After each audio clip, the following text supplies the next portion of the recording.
Hey friends, so I recently got into the 2-ingredient dough trend and I've been having so much fun with this dough that I definitely wanted to do a video on it and show you guys what I've been doing with it. So the first ingredient is self-rising flour. You can see I got this bag marked down for 45 cents. After I bought it, it sat in my closet for an extended period of time. It's actually a year and a half past its best by date, but that's okay because it's still working absolutely fine. It's actually how I came across this recipe. Is I was looking for ideas on what to do with self-rising flour because I saw it in my closet and I was like, oh, I need to use this. And then the second ingredient, you have a few different options you can choose. I'm using just plain yogurt because it was the cheapest option for me. This was on sale for $2. So it's 32 ounces of yogurt, a 2-pound tub for $2. If you stick with regular yogurt, I would do full fat if possible. This is non-fat though, and it still works for me. I've heard people say that you can't use regular yogurt for this recipe to work, but it definitely absolutely works. You can also use Greek yogurt, especially if you want your dough to be higher protein, or you can use sour cream. I haven't done it with Greek yogurt, but I've done it with both plain yogurt and sour cream, and they both work just fine. You do have to use self-rising flour since there's no yeast involved. It needs a leavening agent, which the self-rising flour has, but you don't have to buy self-rising flour. Obviously at 45 cents, this was absolutely worth it for me to buy, but if you don't have your own self-rising flour, you can make it with regular flour, and it's super easy to do that. You just, for every cup of regular all-purpose flour, you add 1.5 teaspoons of baking powder and 1/4 teaspoon of salt. And just because I always struggle with remembering which is which, this one's the baking powder, not baking soda. I've seen a few different ratios of ingredients used for this, so definitely, you know, this is a dough that I think is really fun to experiment with. But for my purposes, what I like, because it makes it really, really easy to scale up and down, and what's been working well for me, is I do a 1-to-2 ratio of yogurt to flour. So I added a 1/2 cup of yogurt, and then I measured out a cup of flour, but I'm not going to add all the flour at once because I don't always need it all. But I start out with a silicone spatula, and I think that's the easiest thing to do because this dough is so wet at first. And some people stir this until like just mixed and it's a really, really sticky dough and they call it good. I do like to knead mine for a couple minutes. So I'm gonna keep stirring this, and I like to use this big glass bowl because I can kind of press it and use the sides to get everything mixed. I was reading one thing where someone was calling this dough gimmicky. Honestly, I think they were just a sourdough snob, which, don't get me wrong, I'm planning to get into sourdough baking soon, and I love a good yeast bread, but I'm really, really enjoying this particular type of dough. I don't think it is directly comparable to a yeast dough. Like, they both serve their purpose depending on what you're looking for out of, you know, not just a dough, but like your finished bread product. I love this one because if I suddenly decide, hey, I want bagels, which is what I'm about to make, I can have the dough ready to go in less than 5 minutes, and it doesn't require any kind of proofing or anything. So, I mean, it's a really good quick bread option. As this really starts to come together and the spatula becomes less effective, and you know, that's why I use a silicone spatula, because it's really easy to get most of the dough off. But as it gets less sticky, I switch to my hands. It is still quite a wet and sticky dough, and that's okay. I'll add little bits of flour as needed just to kind of keep it from sticking to my hands too much. And I need it straight in the bowl, so that way I don't have to clean my countertops after. And I'm only gonna knead it for 1 to 2 minutes. Like, it's not intense at all. So yeah, here's where I'm at after only like a minute. It's a very, very tacky dough. This is how much of the 1 cup of flour I have left. I'm gonna sprinkle some of that into the bottom of my bowl, just so that way this doesn't stick, because like I said, it's very, very tacky. Put just a little bit of flour on top of it. I just like to have it coat it in some flour. It's absolutely fine to use it immediately. I like to let it rest for just like, I mean, not long, 10, 15, no more than 20 minutes, just to let the flour fully hydrate, let the gluten relax. Pretty much just while my oven preheats, I'll let it rest. By the way, my oven is thankfully cooperating today. For those of you who don't know, my oven has been super duper temperamental. You don't have to boil your bagels, but in my opinion, that makes it not really a bagel. That just makes it bread with a hole in it. I'm gonna make 4 kind of smaller bagels.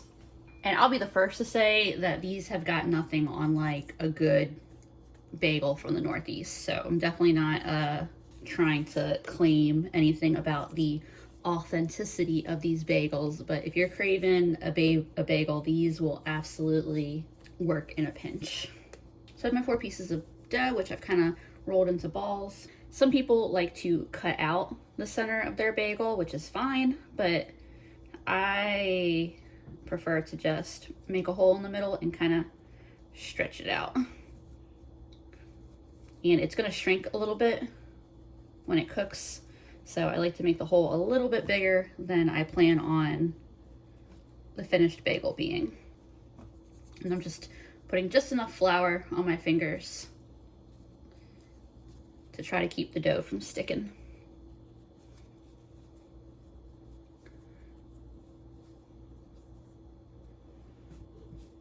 You can see as soon as I let go, it kind of retracts a little bit. And let me turn you guys over to my stovetop area here. Bagels just get dropped in. I like this saucepan because it's easy to keep an eye. It's easy to do them all at once. I just give them a little nudge to make sure they're not sticking to the bottom. And I'll just let these boil for about a minute on each side. So about after a minute, I give them a little flip, and I'll let them go for just like 1 more minute, and then I'll transfer them to this pan over here that I did grease up. And there we go. Before I pop these in the oven, I want to give them just a little bit of a wash on top. And this is just a little bit of milk. You could do an egg wash if you wanted, but I like to use milk, cream, whatever similar thing I have in the fridge at the time. It needs so little. I'm out of garlic right now, but I'm gonna sprinkle a little bit of onion powder on top, a little bit of pepper. I'm trying to remember off the top of my head what's in an everything bagel seasoning. I probably should just buy some because it's not very expensive. I'll throw a little bit of this random emerald seasoning I have on top for good measure. I think Andrew's mom might have given us this when she was clearing out her spices. And then I got some roasted sesame seeds. You know what? Why not? Let's add just a little bit of Parmesan on these too. I've got my oven at 350. I'm gonna put these in for 15 minutes and check on them, but they'll probably bake for like 20 to 25 minutes. I ended up cooking these for closer to 30 minutes. I'm pretty sure the last time I made them that I had the oven set at a higher temperature, but me being me, I don't actually write down or remember these things when I do them. I can't tell y'all how many times I've specifically gone back and watched a video of something I've done so I remember exactly how I did it. So next time I would probably cook these at 400 or 425, and then it would probably be like a 20 minute, maybe 25 minute, but they're a gorgeous golden brown. I'm gonna let these cool for just a couple minutes, and then I'm gonna slice one because I can barely resist the temptation right now to start eating them. These look so good. Very, very, very carefully cut it open because it is a little on the smaller side.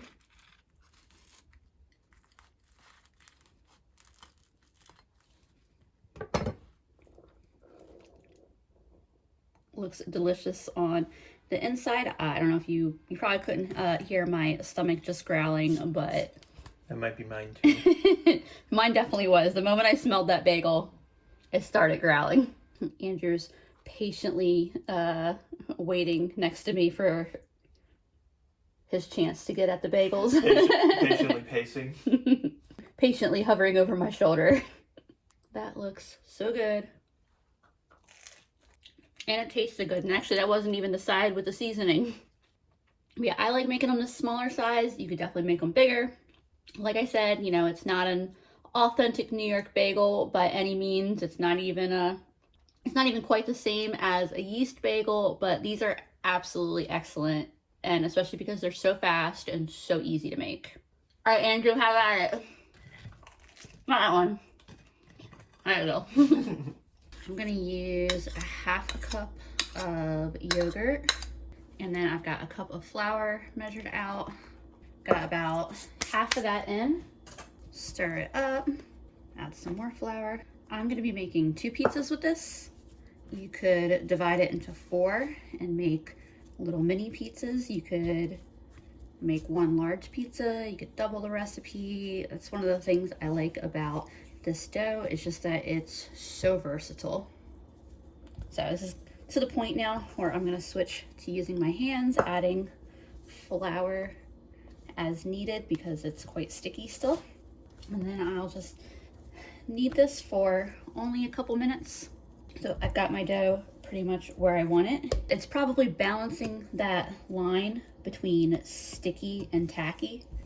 It wants to stick to my hands in the bottom of the bowl, but it's not quite. So I'm just gonna get a little bit of flour on the bottom of the bowl so it doesn't stick, and sprinkle a little on top, and just let this sit while I try to get my oven to preheat.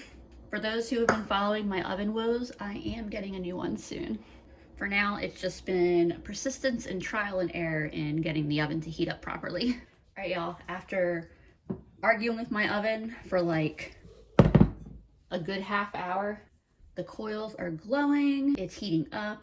I actually was getting ready to abandon doing the oven pizzas. I was about to just pivot a little bit and do pita pizzas instead on the stovetop.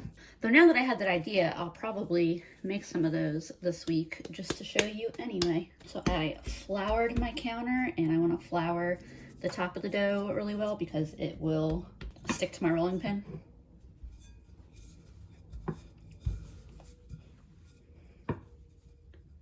See, told you.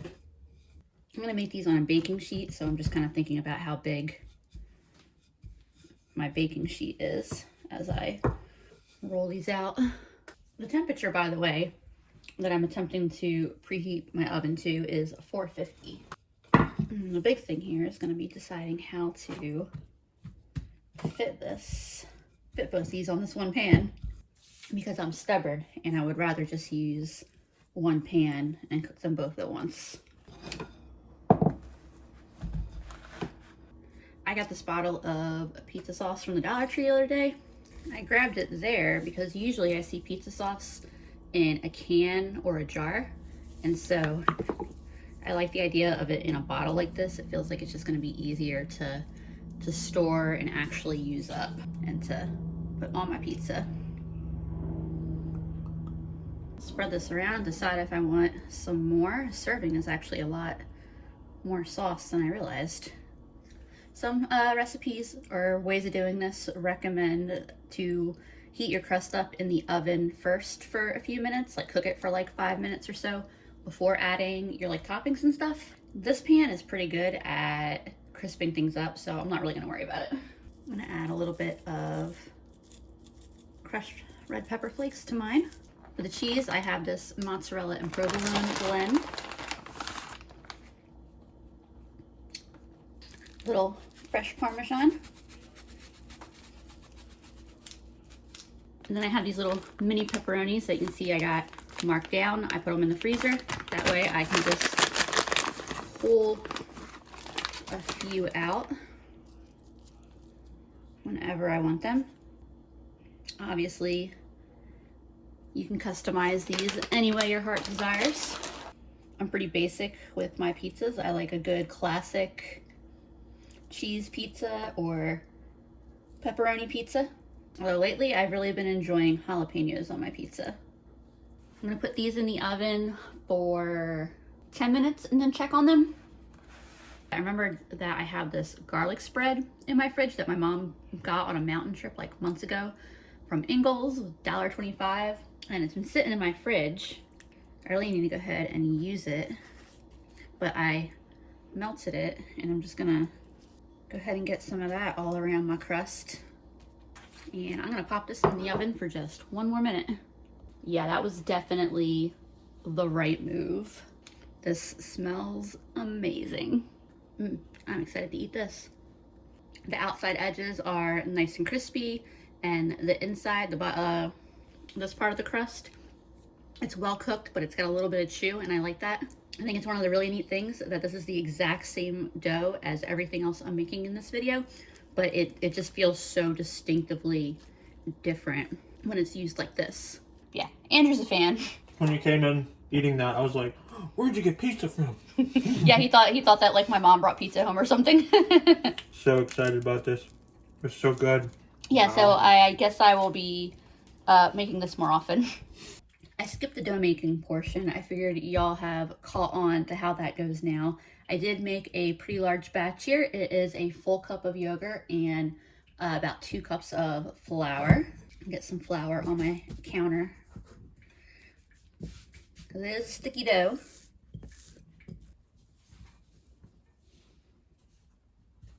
And I think that's probably about even.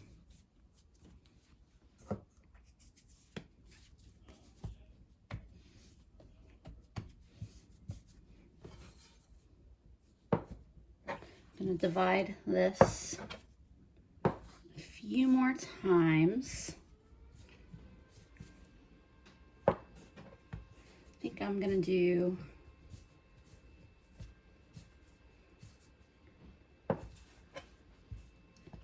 8 little balls of dough.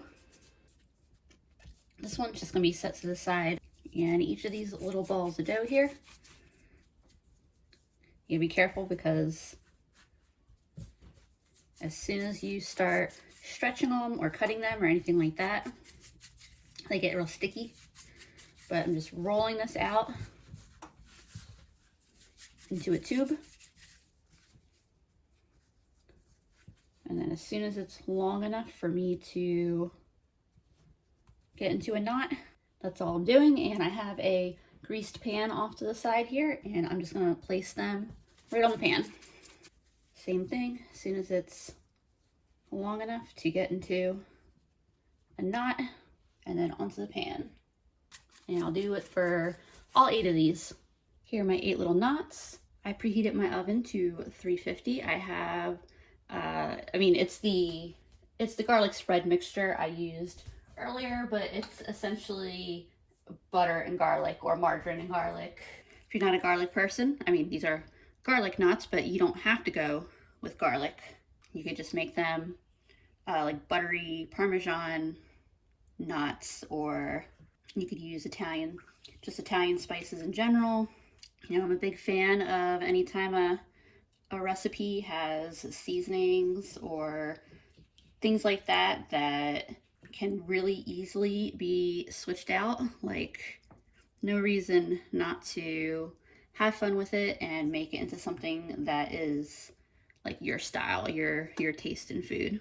And these are gonna go in the oven for around 20 minutes. For this next part of the meal, I've got my flat cast iron heating up to, fairly warm temperature. I'm gonna divide the dough that I have left into, well, as equal size as I can get them anyway.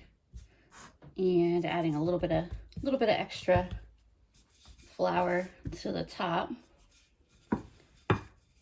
Just gonna roll this out into a relatively round shape. It doesn't have to be super flat, like super rolled thin.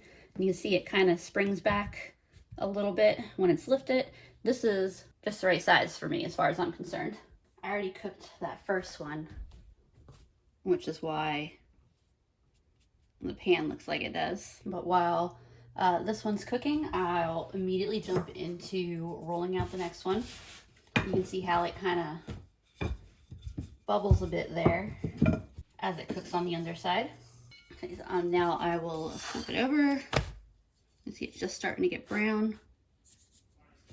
They really don't take long to cook at all. Usually for me, the first one takes the longest to cook because my pan isn't, you know, quite heated up all the way.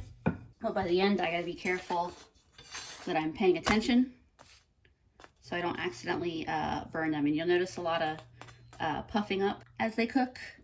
This one's just about done. I'm just stacking them on a plate. Next one goes in. I'll roll out the fourth one, and that's how quick and easy it is. I don't know if you can see how beautifully this one has puffed up. You can kind of press it gently to kind of help it along, but like, look at that. They'll start to deflate pretty quickly here. But yeah, that's all there is to it. One more to go. My little garlic knots are out of the oven. I could probably put another layer of that garlic spread on it and pop them back in for a couple more minutes if I wanted them to be like even more browned, but I am fine with this. I turned my the heat on this pan way down, but it is still on. I spent a quick minute cleaning my counter, and then here are my 4 finished flatbreads. They smell so good. By the way, I know that I should wait on these little knots, but they're soft, but they're, you know, fully cooked and so good. It's a very different texture than we've gotten from either the bagels or the rolled out pizzas. This is just a very, very soft dough when you cook it like this. And the same is true with these too. They just are super, super soft. This could be done with a knife, but I don't feel like grabbing the cutting board right this second, so I'm just going to use clean scissors. And you can see that this opens up into a nice pocket, and you can stuff these with anything you want. You can stuff them and eat them as is. I made a meal last week, I think. I made some homemade hummus, and I made these little pockets and stuffed them with hummus, greens, this garlic sauce, and some lunch meat. I actually have a clip of that from a video that didn't quite make it, but I guess it was meant for this video. So this is how I am enjoying the chickpeas tonight. This is absolutely delicious. The more they puff up, the better a pocket they're gonna make, but you can kind of gently pull them apart if they don't naturally have that big space. See, this one pretty much ready to go. Just a little bit of pulling apart at the end. I've got all these split. These two I'm gonna set aside. I was gonna make them all, but I realized I just don't feel like filling them all. And my mom's taking split pea soup for lunch tomorrow, and it's really thickened up. So I think being able to stuff the split pea soup inside one of these pockets and eat it like that is gonna be really, really delicious. So these will all get stuffed with a little bit of pizza sauce, some cheese.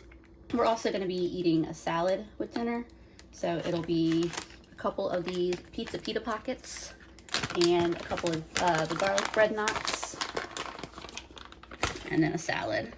A few pepperoni in there, and then I'm going to brush it with some of that garlic spread, and I'm popping it in the pan and then getting the other side.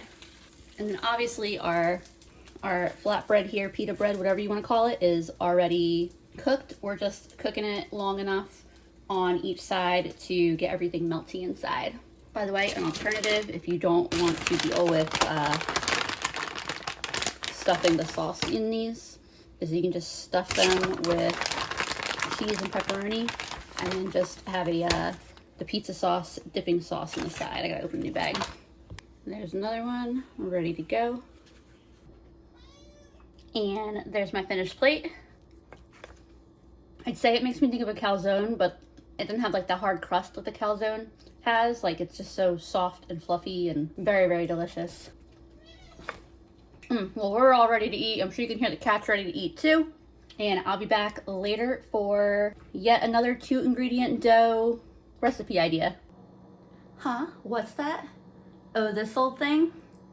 As you can see, I did get a new oven and I am very, very excited about it. I talked to a person who knows a lot about appliance repairs, and just based on the age of my old oven and like how many times we've already had to fix it, they suggested that if I was able to, just getting a new one was probably the right move. So that is what I did, and I'm very excited about it. And one thing that I'm really excited about, it's a double oven. I've wanted a double oven for such a long time, and they were always so expensive. I didn't think I was ever going to be able to have one, and then the stars aligned, and this one ended up not being much more than like the basic oven that I was gonna get just as a straight replacement to my old one. And so I was still on the fence, even though this one wasn't that much more. My mom convinced me to get this one. I also just want to give a super quick special thank you to Heather, Nancy, Susan, and Greg. Y'all really brightened my week, and I appreciate y'all so much. And I'm not going to keep going on and on about the stove, just letting y'all know that I do have a new stove and I'm really excited about it. Let's get back to cooking. All right, I've got the last of my yogurt here. It's pretty close to 3/4 of a cup, just a little bit more than that. I'm gonna finish it up because I think this thing of yogurt's been open for like 10 days and it's just starting to get a little extra sour, if you know what I mean. So it seems like a good time to use it up. I got a lot out of it though. So it was $2 for that container of yogurt. I've made everything that you've seen in this video, plus another round of just flatbreads I think I made.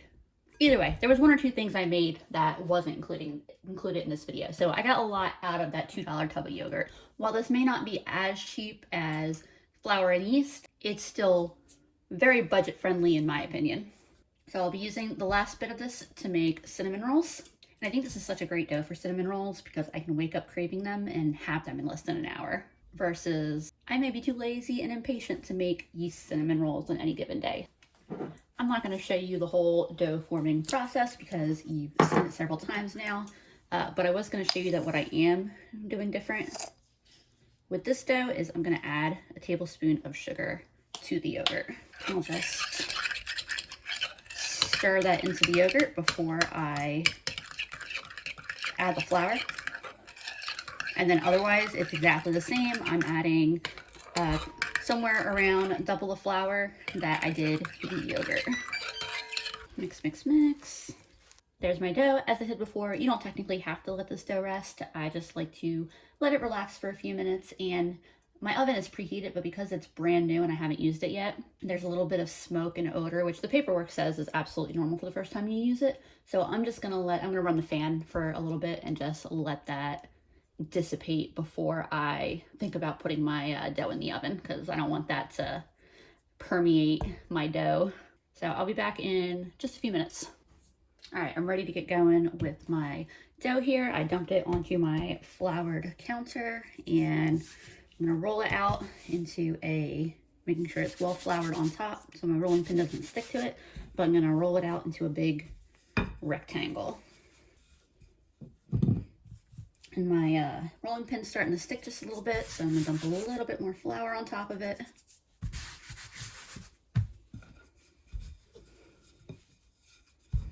I don't want to roll it too thin, so I think this is probably plenty. I have a couple of tablespoons of butter that I softened in the microwave, and that will just get spread around over my dough. I love this silicone spatula because I can use it to scrape like every last bit of butter out of here, so like none gets wasted. There's only 2 tablespoons. It feels like a lot when it's softened and spread out. I'll let you know when they're done if I feel like that was too much or the right amount. My brown sugar is hard as a rock, so I'm just gonna pop it in the microwave with damp paper towels over it for like 15-20 seconds, and that should do the trick. There we go. Took a couple extra blitzes at like 10 seconds each, and then I'd stab it with a fork, but it is soft and able to be used now. And so I'm just gonna sprinkle that all over. And then I'm just gonna kind of use my fingers to make sure that that brown sugar is just nice and mixed in with the butter. And then finally comes the cinnamon, or in my case, I'm just gonna use pumpkin pie spice because I'm almost out of just plain cinnamon and I have a lot of this, and the main ingredient of this is cinnamon, and I think that the other spices that are in it are just gonna complement the cinnamon rolls. Like they're not gonna be detrimental in any way. In terms of how much to put on, I do not know. I'm just going until my heart tells me to stop. Finally, we're gonna roll the whole thing up. We're gonna roll it from the small end, not the wide end. That's gonna give us really like thick, chunky cinnamon rolls.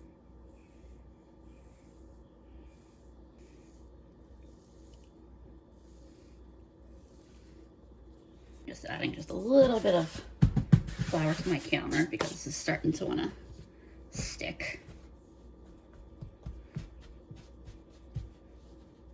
Just gonna press these ends in a little bit so that way we don't get like little tiny cinnamon rolls off the end. And then all that's left is to divide these into individual rolls and get them in the oven. Let's see, how many are we gonna do? Obviously more than 4. I think we'll shoot for 8.